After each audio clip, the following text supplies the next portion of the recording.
अपने मन पर काबू कैसे पाएं?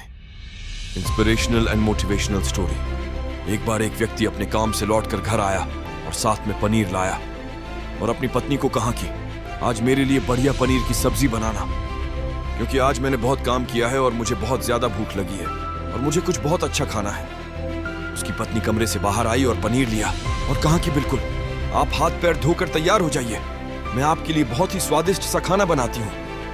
वो व्यक्ति फ्रेश हो गया और टीवी देखने लगा और इंतजार करने लगा सब्जी के बनने का, ताकि वो उसे कहा सके। किचन से बहुत अच्छी खुशबू आ रही थी। वो व्यक्ति बस सोच रहा था कि जल्दी से खाना बन जाए ताकि मैं अपनी भूख को मिटा सकूं। लगभग 1 घंटे के बाद खाना बनकर तैयार हो गया। स्वादिष्ट सा भोजन अब खाना लगने ही वाला था कि उस व्यक्ति ने अपनी पत्नी से पूछा कि खाने में नींबू है कि नहीं, क्योंकि मुझे पनीर की सब्जी में नींबू डालकर खाना है। लेकिन पत्नी ने कहा कि नींबू तो खत्म हो गए, आपसे कहा था लेकिन आप भूल गए। व्यक्ति ने अपनी पत्नी से कहा कि रुको रुको, अभी खाना मत लगाओ, क्योंकि नींबू के बिना खाने में बिल्कुल मजा नहीं आएगा। तो मैं अभी गया और अभी नींबू लेकर आया। वो व्यक्ति वापस से ड्रेस पहनकर तैयार हुआ और नींबू की पास वाली दुकान पर गया। जब वहां पर देखा तो नींबू नहीं थे। उसका दिमाग क्रोध से भर गया। उसने सोचा कि यार, उसके पास नींबू नहीं है, चलो थोड़ी ही आगे वाली दुकान पर जाता हूं, शायद वहां नींबू मिल जाएगा। थोड़ा और आगे गया लेकिन वहां पर भी नींबू नहीं मिले। उसने सोचा दूर की सब्जी मंडी चला जाता हूं, वहां से नींबू लेकर आऊंगा, क्योंकि नींबू के बिना सब्जी में मजा नहीं आएगा। करीबन आधे घंटे के बाद वो करीब के सब्जी मंडी में पहुंचा।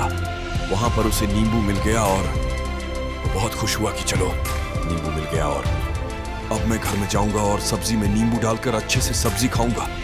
अब वह खुशी खुशी नींबू लेकर घर आया और अपनी पत्नी से कहा कि जल्दी से सब्जी गर्म कर दो, रोटी गर्म कर दो और नींबू काट, ताकि मैं अच्छे से खाना खा सकूं। अब थाली लगाई गई, सब्जी परोसी गई और नींबू रखी गई। उसकी पत्नी सामने ही बैठी थी और वो व्यक्ति थोड़ी देर के लिए कुछ सोच में पड़ गया। उसके बाद उसने नींबू की प्लेट उठाई और दरवाजे से बाहर की ओर फेंक दी और जोर जोर से चिल्लाने लगा, मैं जीत गया, मैं जीत गया। पत्नी ये देखकर घबरा गई कि कहीं ये पागल तो नहीं हो गए, इन्होंने सारे के सारे नींबू दरवाजे से बाहर की ओर क्यों फेंक दिया। उस पत्नी ने उस व्यक्ति पर चिल्लाया और कहा कि आप पागल हो गए हैं, अभी तो इतनी देर तक नींबू के बारे में पूछ रहे थे और अभी जब नींबू घर पर ले आए और खाने बैठ गए तो आपने इन नींबुओं को दरवाजे से बाहर फेंक दिया और अब चिल्ला रहे हो कि मैं जीत गया, मैं जीत गया।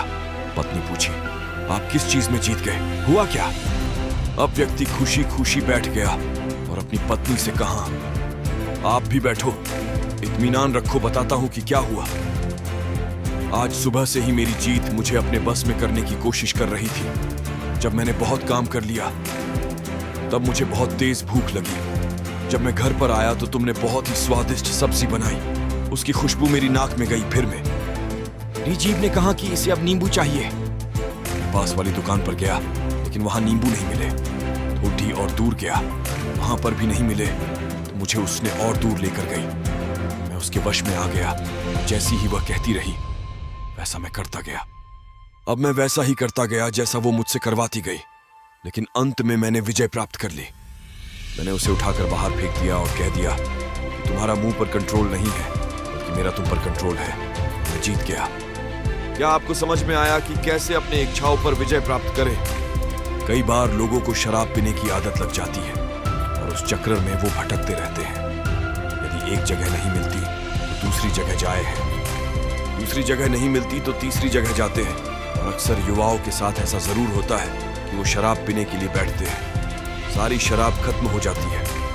उसके बाद एक ना एक व्यक्ति जरूर कहता है कि यार और चाहिए के चक्कर में शराब ढूंढने के लिए निकलते हैं। देर रात हो जाती है, वो भटकते रहते हैं। एक जगह नहीं मिलती तो दूसरी जगह जाते हैं, दूसरी जगह नहीं मिलती तो तीसरी जगह जाते हैं और अपने समय, पैसे और अपने आप को बर्बाद करते रहते हैं। यदि आपने अपनी इंद्रियों पर विजय प्राप्त नहीं किया तो आप भी नींबू की खोज में सिर्फ भटकते ही रहेंगे और हमेशा परेशान रहेंगे। इसीलिए अपनी इंद्रियों पर काबू पाइए और अपनी जीवन को खुशी खुशी बिताइए। आशा करता हूं कि इस स्टोरी के माध्यम से आपको कुछ न कुछ सीख जरूर मिली होगी। अगर मिली हो तो अपने दोस्तों के साथ ज्यादा से ज्यादा शेयर जरूर करें। ऐसे ही motivational speech, inspirational story, quotes और लाइफ में सक्सेस कैसे पाए, ऐसे नॉलेज के लिए इस मोटिवेशन स्टोरीज चैनल को सब्सक्राइब कर सकते हैं।